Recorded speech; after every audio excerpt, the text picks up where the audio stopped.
Assalamualaikum warahmatullahi wabarakatuh.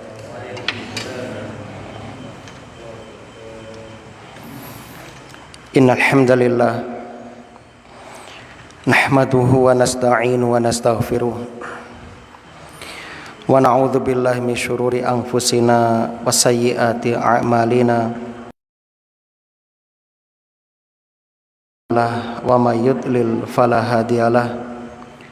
Asyhadu an la ilaha illallah wahdahu la syarikalah wa asyhadu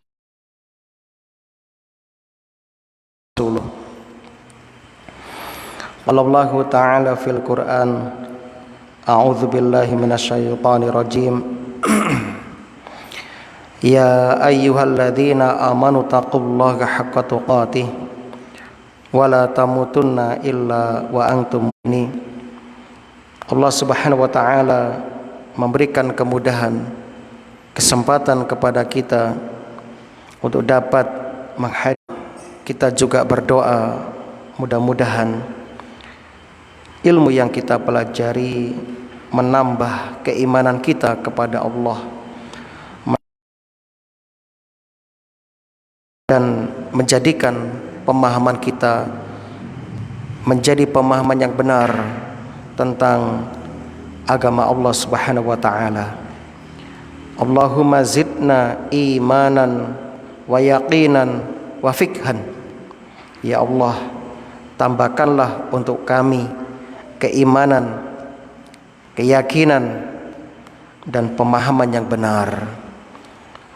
Allahumma anfa'na bima 'allamtana wa 'allimna ma yanfa'una wa zidna ilman.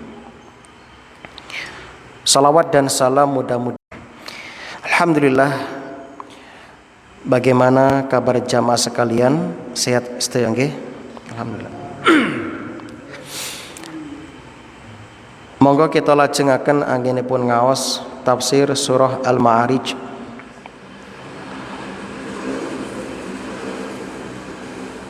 Memasuki ayat yang ke-29 hingga 30.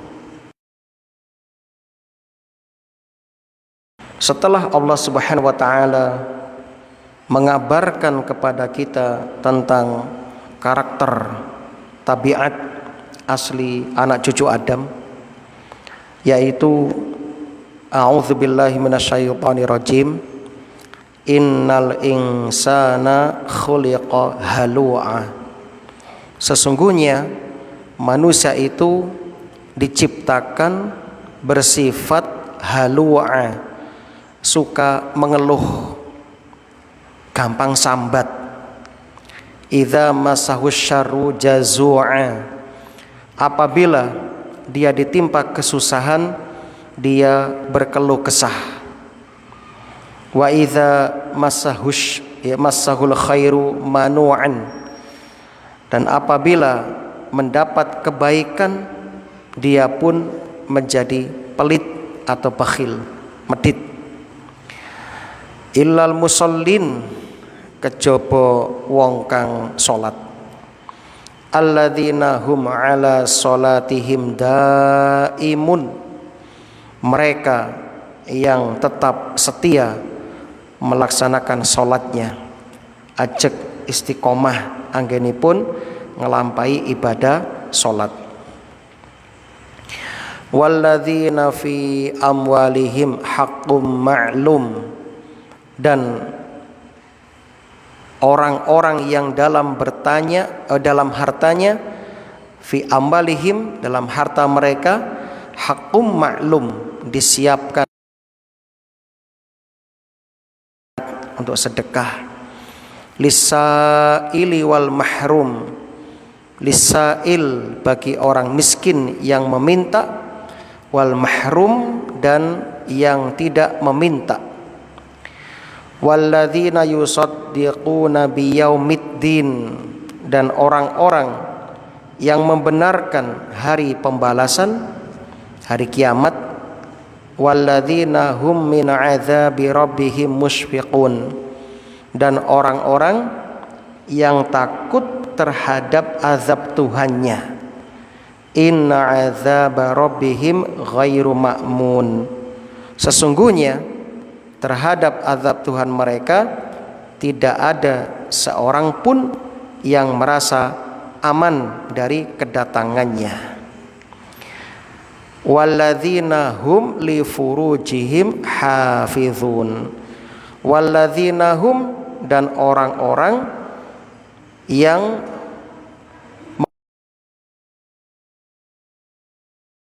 illa ala azwajihim, kecuali terhadap istri-istri mereka, au ma malakat aimanuhum, atau terhadap hamba sahaya yang mereka miliki, fa innahum ghairu malumin, maka sesungguhnya mereka tidak tercela. Kaum muslimin dan muslimah, saudara-saudariku yang mudah-mudahan senantiasa dirahmati oleh Allah di dunia dan di akhirat. Di antara orang-orang yang akan selamat dan dimasukkan ke dalam surga Allah kelak, semoga kita termasuk calon penghuni surga.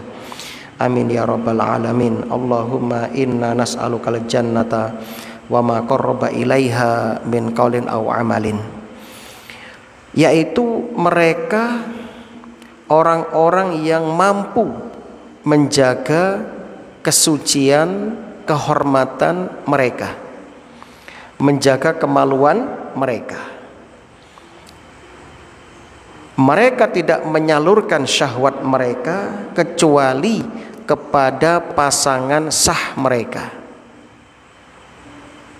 Mengingat zaman sekarang itu fitnah syahwat itu luar biasa, sarananya banyak. Ya, saya ulangi, fitnah syahwat di zaman kita ini sangat dahsyat. Fitnah syubhat, pemikiran yang rancu, pemikiran yang menyimpang tentang agama ini juga banyak sekali. Masing-masing ada penyeru-penyerunya, ada dai-dainya. Ada dai yang mengajak kepada al-haq, kepada Al-Quran dan Sunnah dengan pemahaman para sahabat, tabi'in, tabi'ut tabi'in. Ada dai yang mengajak kepada kesesatan dengan membawakan cerita khurafat-khurafat. Seperti misalnya ada seorang dai yang cerita di situ bahwasanya gurunya, habibnya itu sudah pernah masuk surga. Kemudian setelah pulang, dia panggil anaknya minta dipijitin. Ditanya sama anaknya, "Bah, apa dari mana?" "Abah baru keluar dari surga, Nak." Kemudian, "Kaki Abah kok warnanya kayak kunyit?" "Iya, ini debu-debu surga dan baunya harum." Masya Allah. Itu disampaikan ceramah. Saya punya YouTube-nya itu, saya simpan memang ya, supaya nanti orang gak nuduh saya berbohong. Ada itu, Masya Allah. Bahkan ada seorang habib torekot tertentu cerita ketika maulid, dia acara maulid, dia cerita Nabi turun lalu mencium kedua lututnya. Masya Allah, Nabi mencium lutut habib itu. Luar biasa. Cerita-cerita yang luar biasa. Itu apa? Untuk menarik jamaah, biar mereka semakin fanatik kepada kelompok tertentu. Kedustaan seperti ini banyak tersebar di dunia maya. Di internet banyak tersebar seperti itu. Yang saya pikirkan, ini belum fitnah Dajjal loh. Dajjal belum muncul, sudah banyak yang tertipu dengan khurafat-khurafat, cerita-cerita yang Masya Allah seperti itu. Bahkan ada habib itu cerita, ada seorang penjual kacang yang gak pernah sholat, gak pernah ibadah, namun tiap malam kacangnya itu dihabiskan oleh Habib Fulan. Kemudian pas Habib Fulan ini tanya, kemana tukang kacang nggak jualan lagi? Habib meninggal. Ayo tunjukkan saya. Lalu sebelum dikafani, Habib ini nulis surat.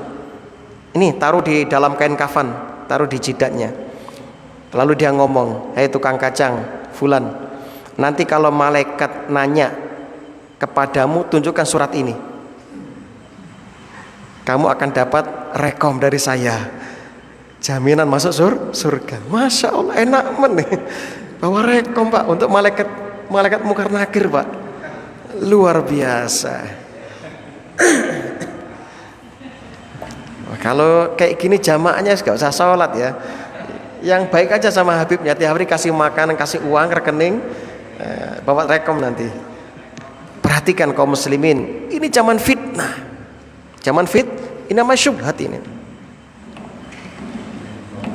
Ngono akeh sing percaya. Apalagi dajjal.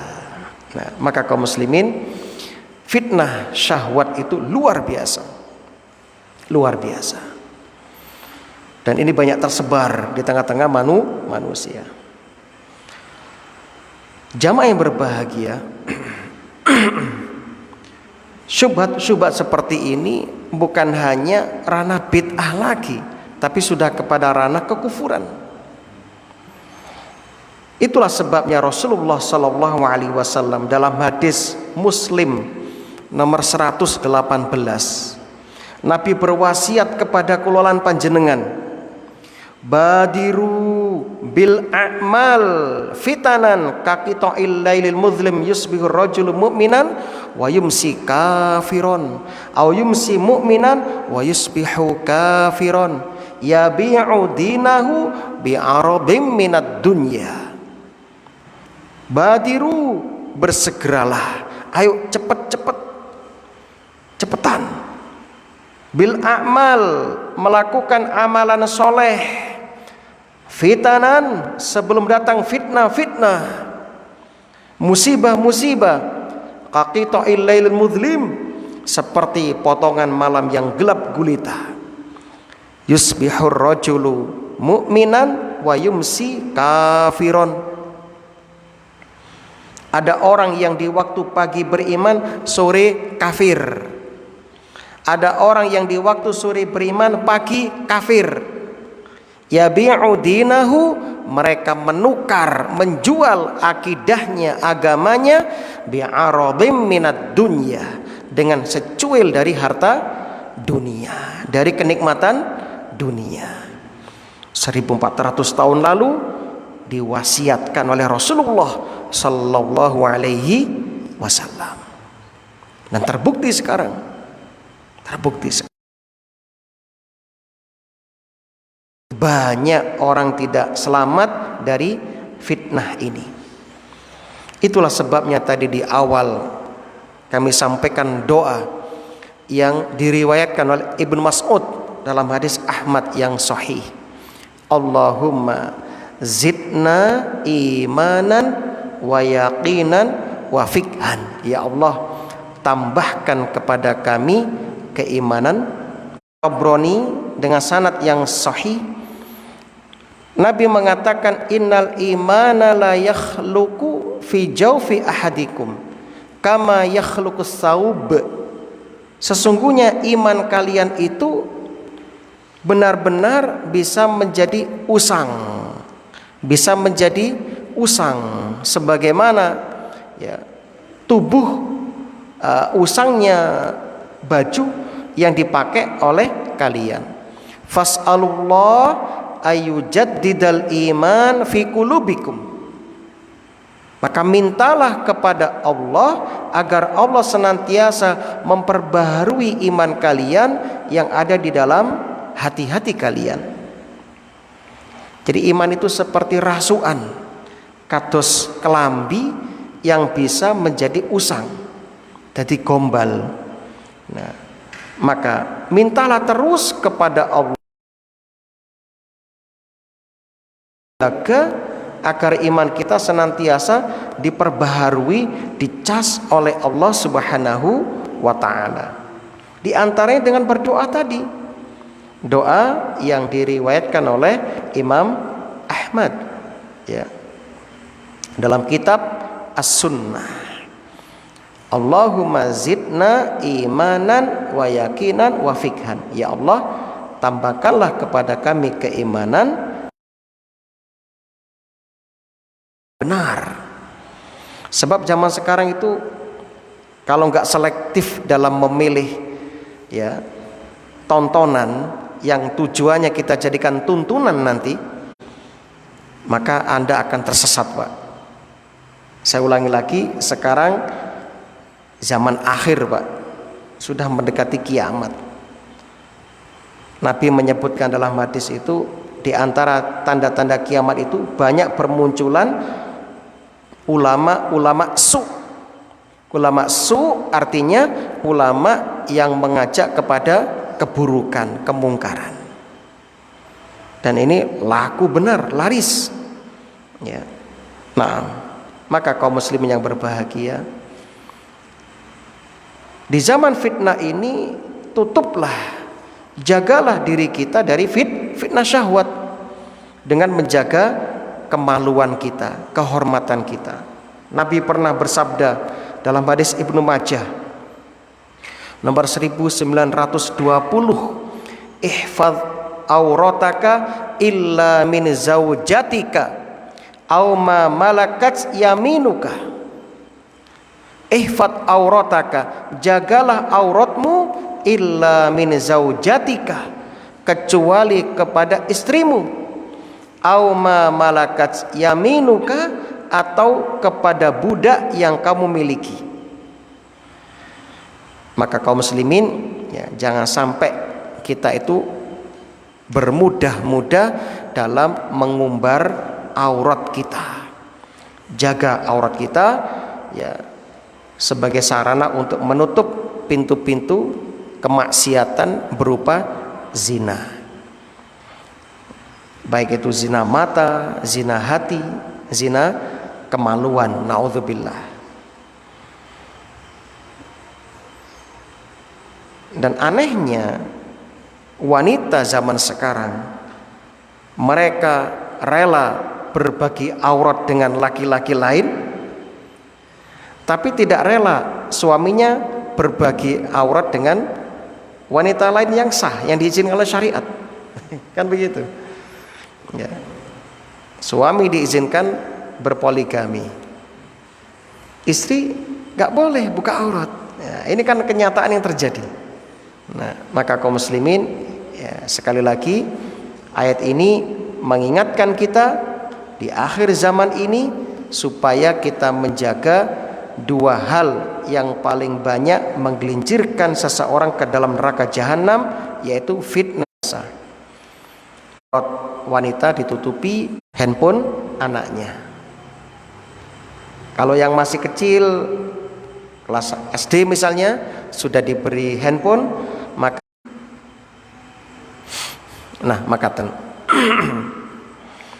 jadi menutup aurat hukumnya wajib berdasarkan Al-Quran surah, ya, An-Nur, yaitu ayat yang ke-30 sampai 31, dan juga berdasarkan surah Al-A'raf ayat 31, dan juga berdasarkan hadis-hadis Nabi yang sahih dalam kitab Sahih Muslim nomor 3028. Ya, makatan kaum muslimin rahimani wa rahimakumullah,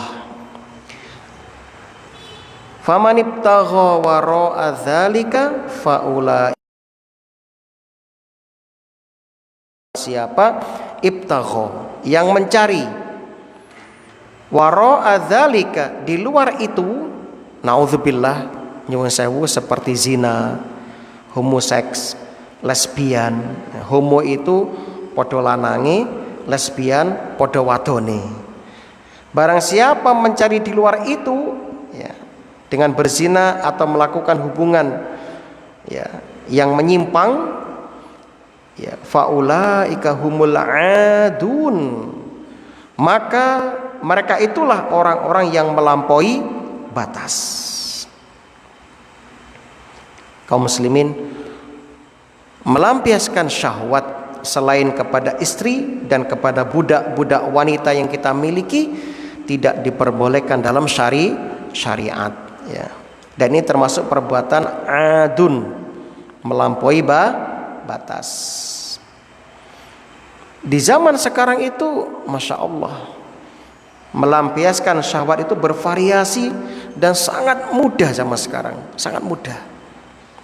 Apalagi di luar sana, saya membaca di berita itu, di luar Jepang misalnya, Korea itu memproduksi banyak boneka wanita mirip dengan manusia, wajahnya, kulitnya, kemudian ya, fisiknya, kemudian bahkan robot, ya, robot wanita yang mirip persis dengan wanita.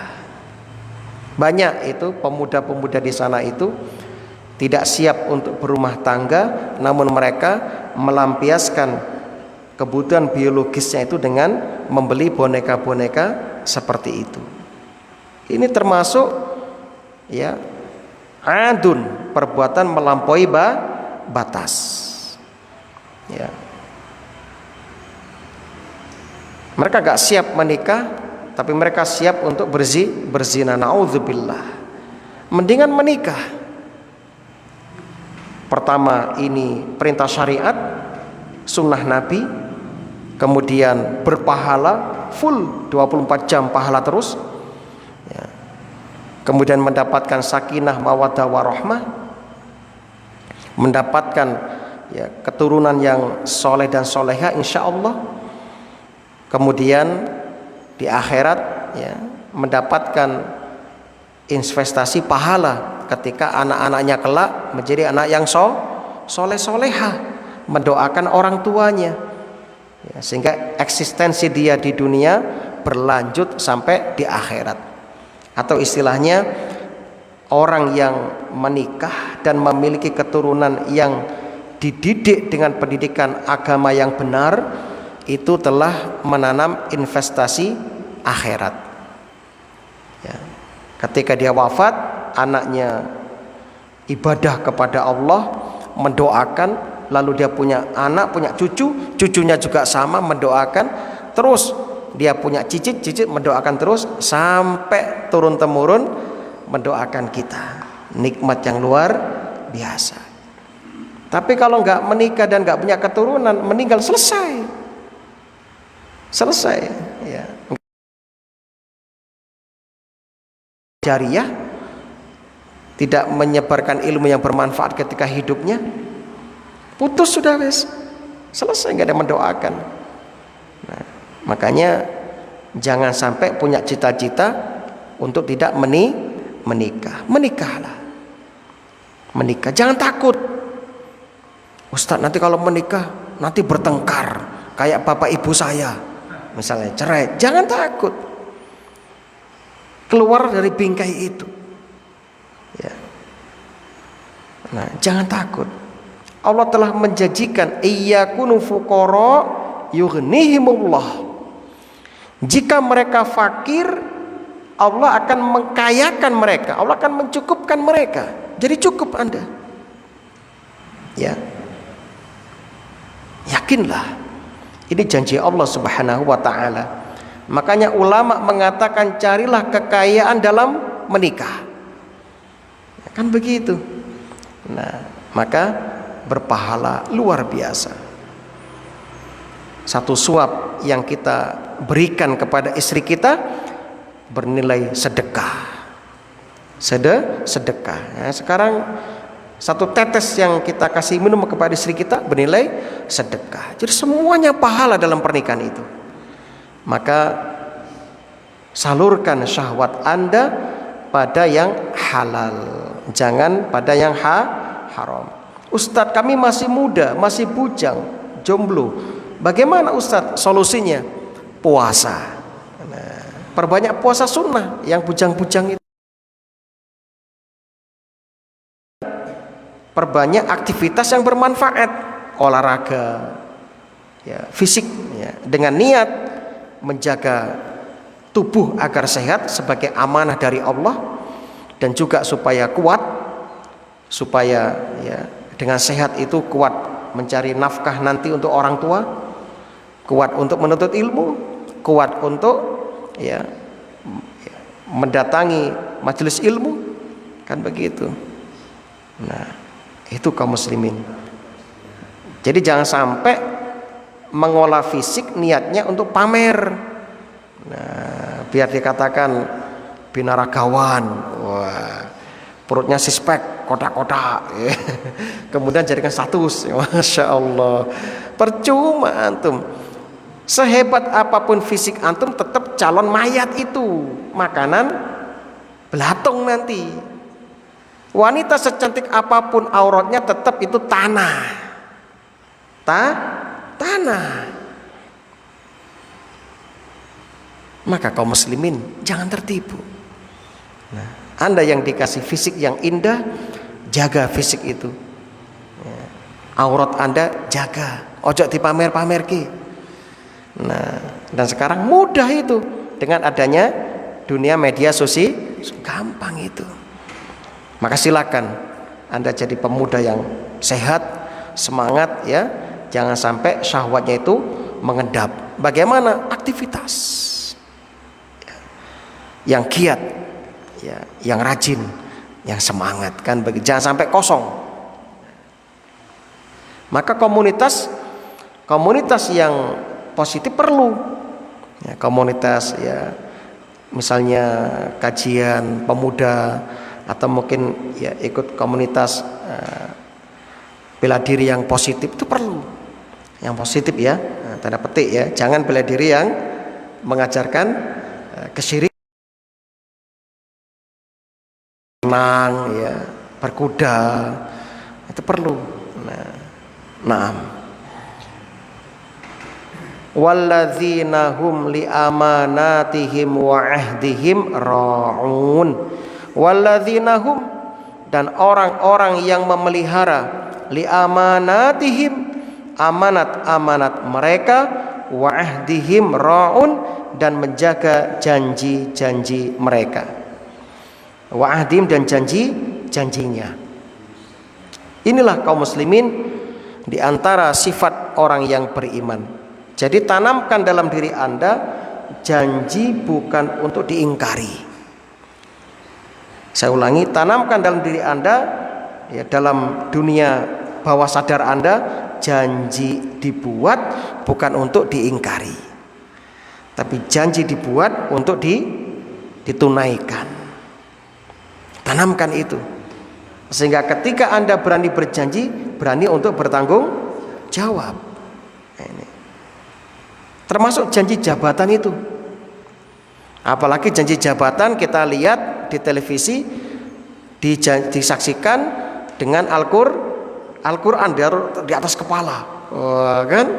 Itu yang agamanya Islam. Nanti yang agamanya di luar Islam, nah tentu dengan kitab suci mereka. Artinya dia berjanji kepada Tuhan dan juga berjanji kepada rakyat, kan gitu. Ini banyak orang nggak paham, apalagi dengan bersembunyi di balik kalimat insya Allah. Ini banyak orang ngenteng ke. Ya, aku ngomong insya Allah, tenang ya. Akhirnya apa? Nggak berusaha untuk menepati. Jadi insya Allah itu dijadikan apa? Sarana untuk melegalkan pengkhianatan terhadap janji. Bagaimana anak-anak, sudah paham? Insya Allah, sudah selesai. Tutup bukunya, nggak dibuka lagi. Minggu depan ditanya, apa ini maksud dengan ini? Wah, nggak ngerti, delongap. Belum diajarkan, Pak. Loh, kan sudah. Insya Allah kalian itu, waduh, nggak paham. Insya Allah kita ditagih itu. Ya, kan? Ya, begitu. Zaman sekarang itu banyak orang itu ketika berjanji nulayani janji. Orang yang suka berkhianat terhadap janji, maka dia telah terkontaminasi dengan penyakit nifak. Ayatul munafik salas. Tanda Orang munafik ada 3. Idza haddasa kadzaba, apabila berbicara dusta. Wa idza wa'ada akhlafa, kalau berjanji itu nulayani janji. Wa idza tumina khana, kalau diberi amanat tidak tidak amanat atau berkhianat. Rawahu Al-Bukhari dan Muslim. Ya. Nah, termasuk bentuk amanat diantaranya menjaga uang umat yang diamanahkan kepadanya. Mungkin bendahara yayasan, takmir masjid, itu harus amanah betul. Itu uang umat, itu harus disalurkan sesuai dengan tujuan umat menitipkan kepada Anda. Nah, begitu. Ini penting kaum muslimin ya. Jangan sampai kita menyalahgunakan uang umat. Setiap pengeluaran dari uang itu supaya ada catatan dan laporan-laporan khusus. Ya. Walladzina hum bisyahadatihim qaimun. Walladzina hum, dan orang-orang yang bisyahadatihim qaimun, berpegang teguh pada kesaksiannya. Kaum muslimin, sebagian ulama menafsiri syahadah di sini dengan persaksian secara umum. Persaksian secara umum. Jadi ketika Anda diminta menjadi saksi, entah persaksian jual beli, persaksian pernikahan, atau persaksian dalam pengadilan, ya, maka kita supaya jujur, menjadi saksi yang jujur, jangan menyembunyikan apapun yang kita ketahui. Mungkin Anda bisa selamat dari hakim misalnya, atau dari lawan Anda, tapi Anda gak akan selamat dari pengadilan akhirat. Bahkan Anda gak akan selamat dari pengawasan malaikat, apalagi dari pengawasan Allah. Masa kita lupa bahwasanya kita itu kemana-mana selalu dipantau oleh malaikat raqib dan atid, ya, pencatat amal baik dan pencatat amal keburukan. Belum lagi Allah maha melihat, maha mengetahui isi-isi hati kita. Nah, ini masalahnya, karena banyak orang itu kurang beriman kepada Allah, kurang percaya dan yakin dengan adanya hari akhirat, dengan adanya hari pembalasan, dengan adanya ya hari hisab, maka mereka dengan mudah menjadi pengkhianat dalam persaksian, menjadi ya bersumpah palsu, menjadi saksi palsu. Dan ngerinya banyak orang yang mudah disuap untuk menjadi saksi palsu. Nauzubillah min dzalik. Ya. Makanya Nabi itu mengatakan qulil haqqa walau kana murran. Ya. Katakan yang benar itu benar, yang batil itu batil. Itu kan doa kita juga.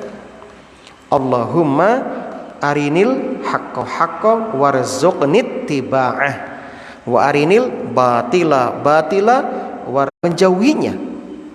Nah, jadi sekali lagi, jangan sampai kita bersumpah palsu dalam persaksian demi mendapatkan secuil dari harta dunia dan sebagainya. Yang kedua, ada di antara mereka yang menafsiri syahadah di sini dengan syahadatain, yaitu dua kalimat syahadat, asyhadu alla ilaha illallah wa asyhadu anna muhammadar rasulullah. Artinya kita supaya dalam hidup ini menegakkan tauhid dan sunnah Nabi.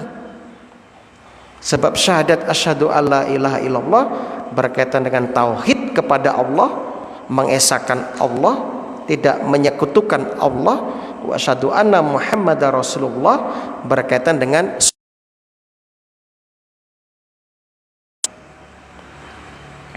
jadi ada dua penafsiran memang. Kesimpulannya, jalankan dua-duanya. Ketika Anda menjalankan persaksian yang amanah, yang jujur, Anda telah menjalankan sunnah Nabi Sallallahu Alaihi Wasallam. Naam. Berikutnya kita tambah satu ayat lagi sebelum kita akhiri.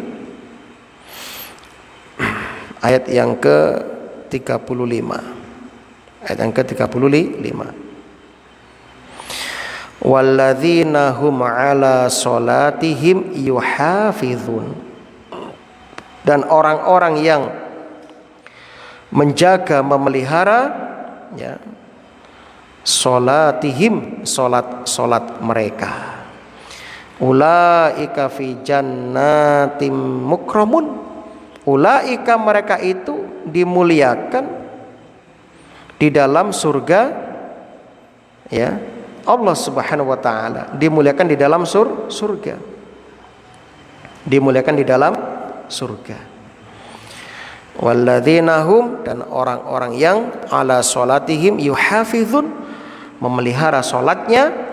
Ulaika fi jannati mukramun, mereka itu dimuliakan di dalam surga. Masya Allah ya.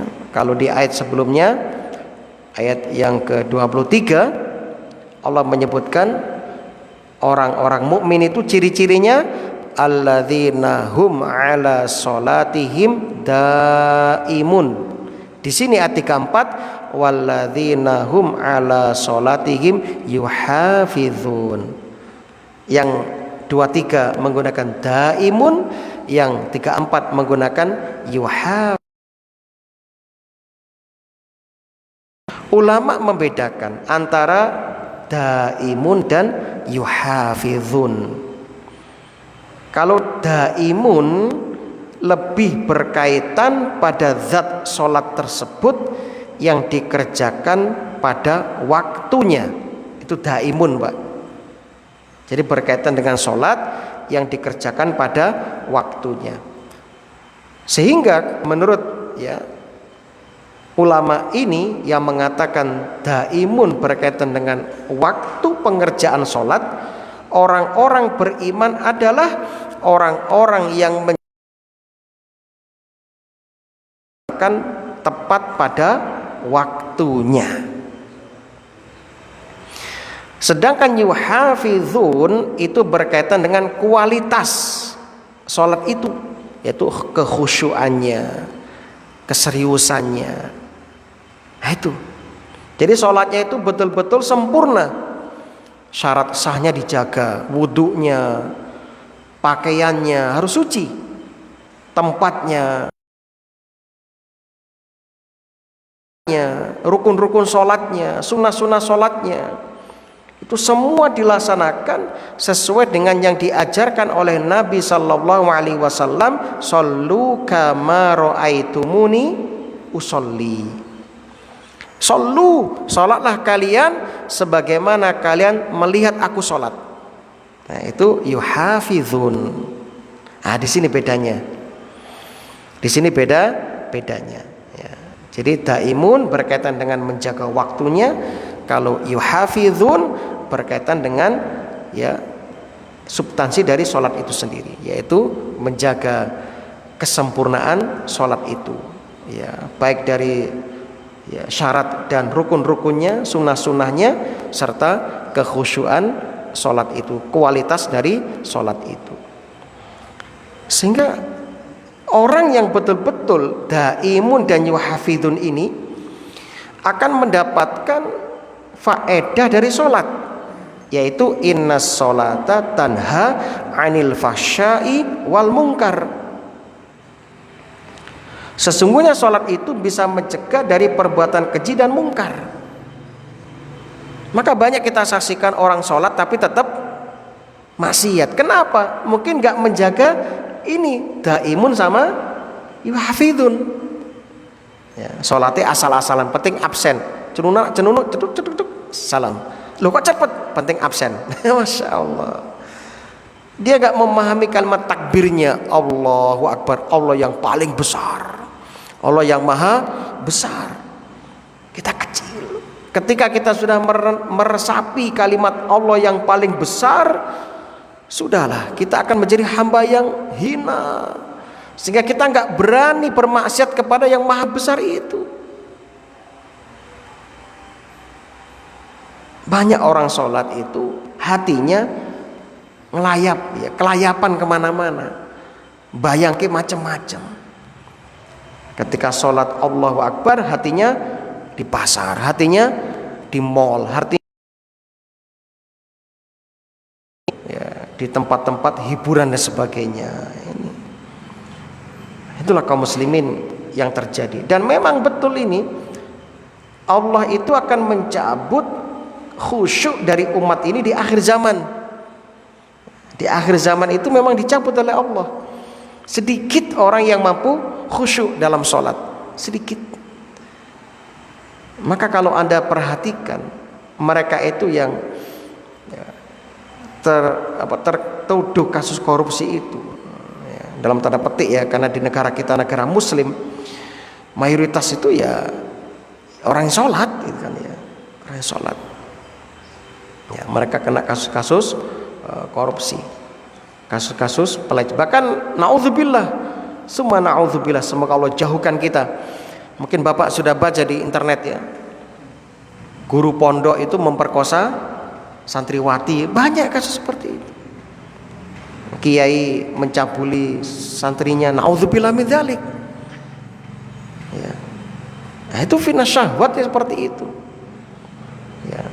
Mungkin Anda masih ingat kisah Barseso ya, seorang ahli ibadah menghamili seorang wanita. 60 tahun ibadah habis Pak, gara-gara syahwat. Maka kaum muslimin, ini fitnah akhir zaman. Jadi kaum muslimin, sholat itu perkara yang agung kaum muslimin. Bahkan nanti yang berhubungan dengan hak Allah adalah sholat. Awalu ma yuhasabu indallah as-sholah. Yang pertama dihisab di akhirat adalah sholat kita. Kalau sholat kita bagus, maka yang lain juga akan bagus. Nah begitu. Jadi ini kaum muslimin supaya dijaga betul. Bahkan ciri-ciri orang yang sukses, beruntung, dalam surah Al-Mu'minun ayat 1 hingga 2, qad aflahal mu'minun alladzina hum fi sholatihim khashi'un. Qad aflaha, qad sebelum fi'il madhi menunjukkan taukid, penekanan, penegasan, penguatan, sehingga diterjemahkan sungguh. Sungguh beruntung orang-orang yang beriman. Yang pertama, alladzina hum fi sholatihim khashi'un. Orang yang khusyuk dalam sholatnya. Perhatikan. Setelah Allah menyebutkan sifat orang beriman, ternyata Allah sebutkan setelahnya dengan sholat. Bahkan di akhir Al-Mu'minun ayat ya, tentang mengisahkan ya, 11 ayat itu, di ayat yang ke-11, walladzina hum ala sholawatihim yuhafizun. Ayat yang keberapa? 9. Ulaika humul warisun alladzina yarisunal firdausahum fiha khalidun. Ternyata orang yang akan mendapatkan surga, mewarisi surga, orang yang yuhafizun, menjaga sholat mereka, menjaga syarat-syaratnya, sunnah-sunnahnya, kewajiban sholatnya, rukun sholatnya, kekhusyuan sholatnya. Masya Allah ya, monggo, kalau kita kepingin menjadi orang yang akan mendapatkan warisan surga, jadilah orang yang beriman dengan iman yang benar, dan jagalah sholat dengan sungguh-sungguh. Sholat itu jangan dijadikan ya, rutinitas tanpa makna. Ini banyak orang nggak paham. Sholat asal-asalan, apalagi ya, orang-orang yang ngenteng ki alah iso dikodok wae. Masya Allah. Akhirnya ada hajatan pernikahan nggak sholat selama hajat. Kenapa? Dikodok. Nanti habis acara hajatan baru bayar kodok. Masya Allah, enak sekali. Apalagi yang orang kaya, enak nanti ketika meninggal datangkan orang sebanyak, kasih uang, kasih beras, suruh kafaroh, sholatnya selesai sudah habis. Sing gak duwe terus piye? Kan begitu.